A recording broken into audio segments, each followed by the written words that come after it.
everyone, welcome back to the Timberwork channel. It's been a while since I put a video out, mainly because this workbench, for various reasons, has taken me a lot longer than I'd planned. Now, what I want to do today is just a quick catch up. Just let you know I've not disappeared off the face of the earth. I am still making things out here in the garage. Things are coming on, but the only thing I'm really filming is this workbench, and I don't want to put the video out until it's completed.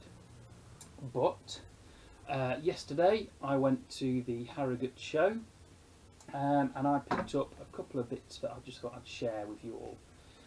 So the first things are these Incra T-tracks. Now I went with the intention of, on the shopping list there was some T-track from Axminster, the UJK stuff. They'd sold out when I got to the stand, so walking around the show, and then I saw this, which was on the Peter Sefton stand. I can't remember the name of this store, but if I remember I'll put it down in the notes below. You can get this online as well. And what I got was a couple of these very thick, sturdy, with the measuring strips, which are adjustable. Those sort of line up together and that locks it in place. So I've got a couple there, a really long one and a short one to run the length one side, and then just your sort of normal, common type T-track to go over on this side. So those are going to be going onto the bench. I picked up some wood veneers, so you can expect some marquetry type videos to be coming out soon. But then, and this was a big decision, I picked up the Trend T11. Now, I went to the show and I wasn't decided between the Trend, the Triton, the big Triton TRA 001 I think it is, and somebody had suggested to have a look at the Hitachi or Hikoki one as well. So the Hikoki, I kind of felt there was a little bit of play in the mechanism still, so although it was the cheapest out of the three, I ruled that one out very quickly. The Triton, I like gadgets and I like features, but I felt that was sort of over featured, over engineered. The twist lock, the twist to adjust, I think it's one of those things I could have got used to, but yeah, it just wasn't for me. When I actually got hands on and felt it, I much preferred the Trend. So I'm going to do an unboxing video of this, and then I'm going to use this to cut the dog holes into the top of this workbench. The reason why I decided it was time to upgrade is because I've already put dog holes on the bottom, and my park side, as you're plunging it down, it sort of tilts like that. So it's almost like you can get anywhere between a 19mm hole and sort of getting on for a 25mm hole, depending on how much you tilt it when you plunge. So precision is the reason why I've gone for the Trend. Now, I had a play with it at the show, but this is brand new, straight out the box. And top tip, which I was told by the guy on the Trend stand, is I'm going to take a picture of this as soon as I open the case, because otherwise you will never remember how to get it back in again. So the offer on at the show was quite a good deal. It was $289, but that includes a 1/4 inch bolt.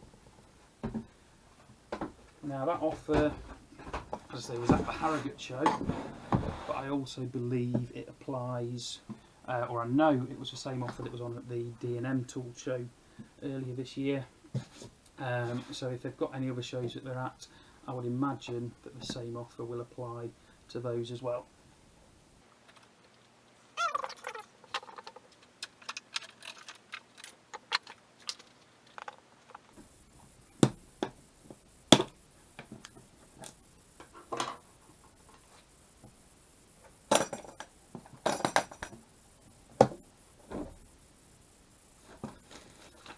first thing out of the box, instructions. Now the T10 and the T11, for those that don't know, are extremely similar. The T11 just has some extra features for when you are mounting it in a table, which this will be at various points, but it's still very useful at other times. So, time to take that picture.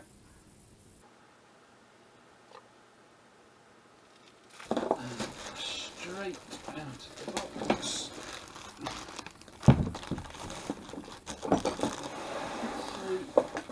So this is the machine itself.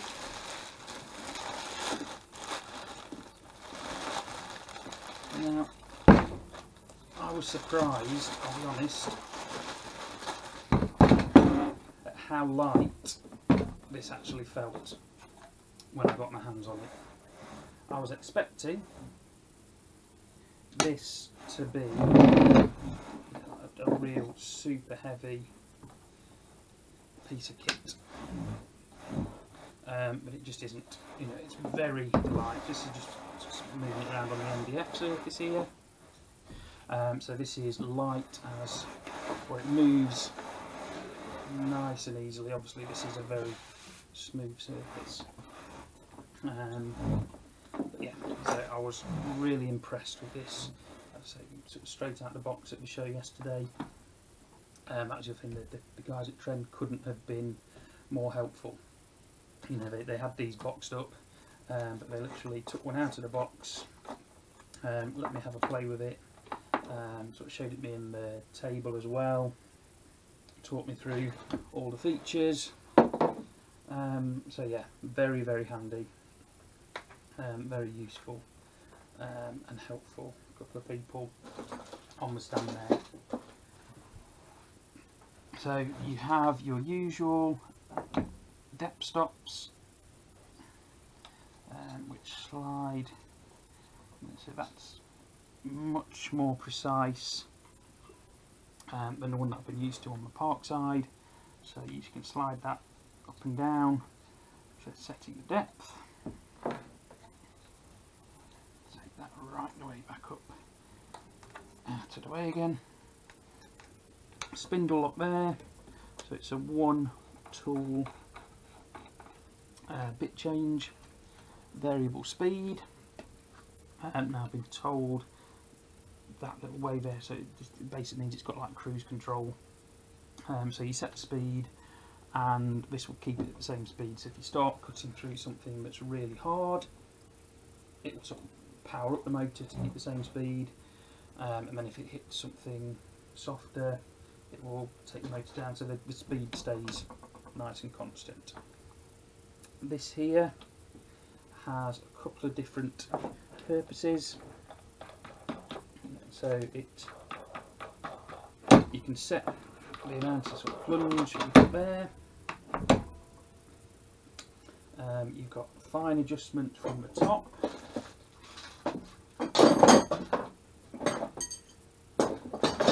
For which there is a tool.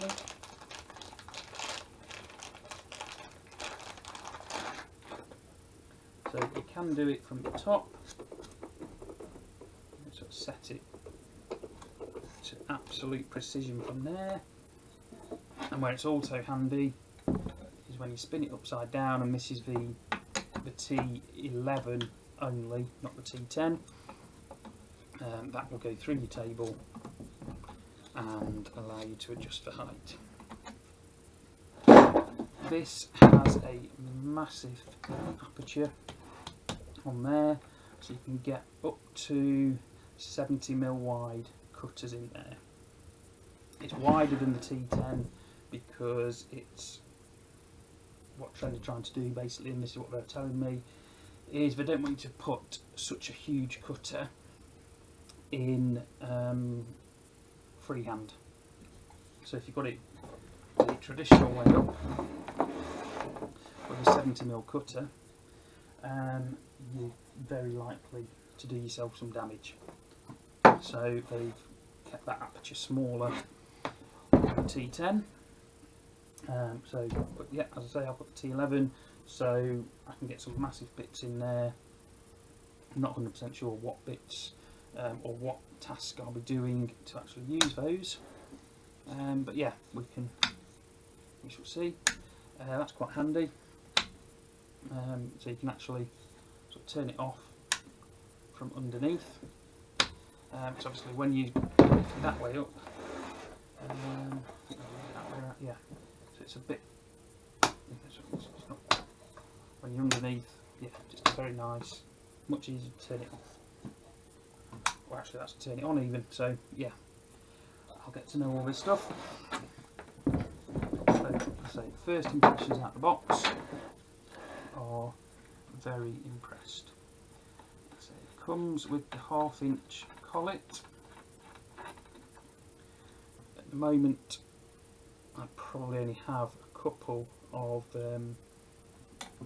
1/2-inch bits, because you know this stuff I've got, and you might be able to see over here.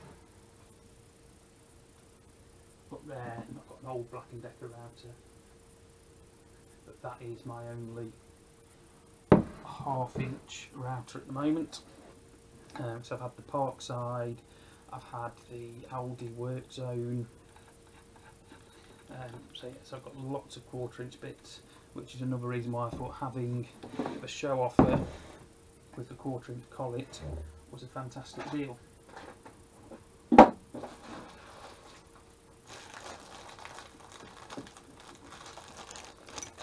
In the bag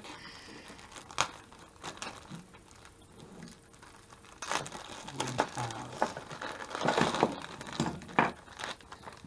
the spacer, not the spacer, the bush.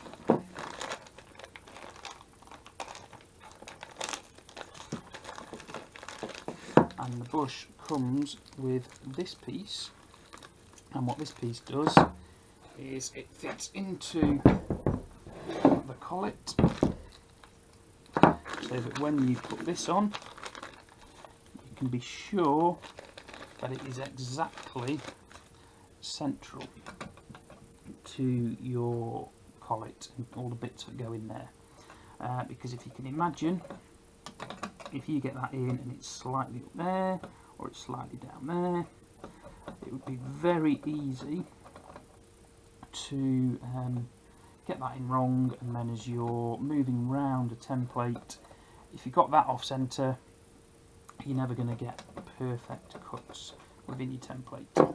So another fantastic idea from Trend.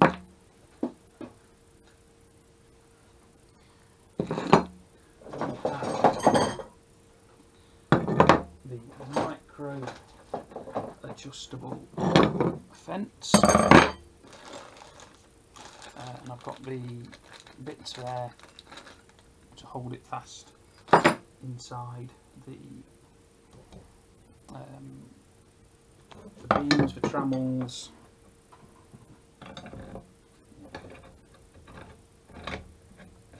yeah, so we can clamp those down, and as you wind this little piece in and out, that will give you the micro adjustment as it goes through. This is one of those things that do just need to read up on properly. I'm not always one for reading instructions. I think I owe it to this tool, you know, if I'm going to get maximum. There we go. So yeah, so straight away I'm pretty sure I've not put that in, but it's kind of working.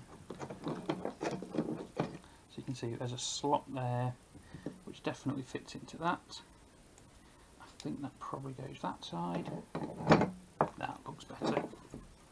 So yeah, so we've got that slotted in there, and so you're going to have a huge amount of adjustment within the fence. So you can sort of run it along. One pass. If you want to do something wider, wind your router in a bit, tap again, and again. And so you can see you could very quickly make huge differences. That's probably, yeah. So I think that's about as far as it goes. So if we just have a look at that. So you have practically an inch worth of adjustment, an inch worth of micro adjustment in there. So that is fantastic. So we have a dust collector in the bag, and that is one empty box. So I say first impressions yesterday were fantastic. I'm the kind of person who doesn't buy new tools very often, and when I have, they've always been from Lidl and Aldi. And I think I bought a Black & Decker angle grinder new. All my other tools have always been second hand. I'll tell that, and I got the Merry as well. That was brand new, but I still put that into the sort of you know, the budget, the low end of the market type tools. This is really the first proper decent quality tool that I bought brand new. And often when I bought tools,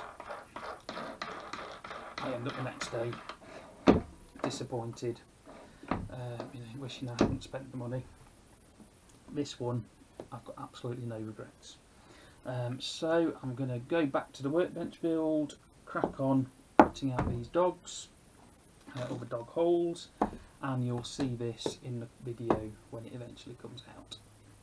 So thanks to everyone at Trend yesterday, and Triton as well, to be fair. You know, they gave me a demo of their, or sort of like get hands on with their router, but this one for me was the pick of the bunch.